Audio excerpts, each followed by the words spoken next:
yung ERS in wow. 4 years na to itong in-wow namin.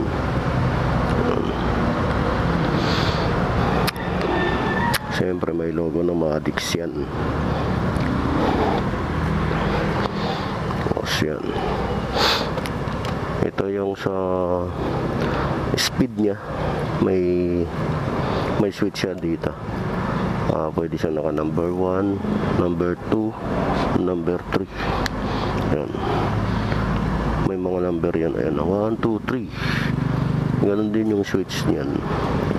Kaya sa motor. Yan. High-end. Naka digital panel. Maliit yung panel niya. Maliit yung panel niya, kaya yan, ganyan. Yun yung footrest.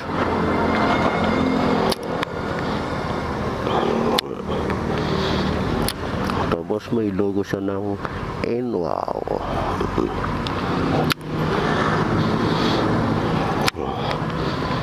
Maganda yung shock na to. Maganda yung shock na ginamit nila dito, malambot eh.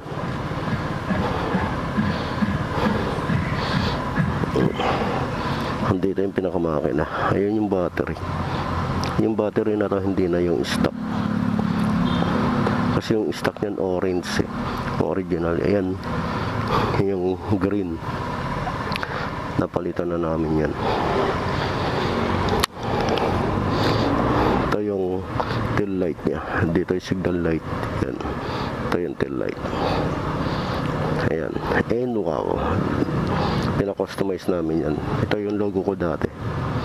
Madix. Papalitan ko to. Kasi ito natatanggal na. Kaya bala kong palitan. Palitan ko ng bago. Ganyan din sa likod. Maganda yung shock na to. Dalawa yung shock niyan. Malambot.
So yan, ganito yung tsura nun.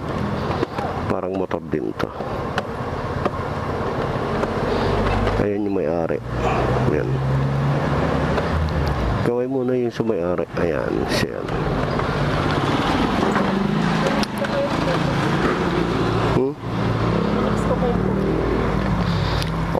Okay pa ba yung brake mo dito sa harap? Parang malambot na to. Ano to? Yan nga, yun yung sinasabi ko na biyak na. Biyak na siya. Hindi, kanina biyak na eh. Pag ano. Hindi siya. Di ba pwede adjustan na lang? Sagad na to ah.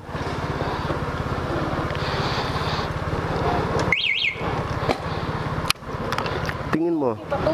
okay pa ba yan? Yung brake sa harap. Alin mo nga yung brake sa harap, okay pa ba? Okay pa to. Yung dito na ano. Maluwag. Diyan sa likod. Konting break lang dito. Ano. Sabi mo sagad na. Huwag mo tayo sagad. Yung sa likod, tingnan mo.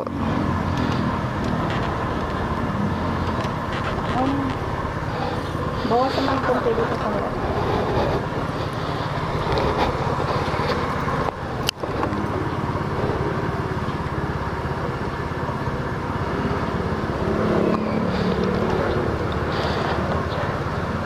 Okay na. So, ayun, may ari.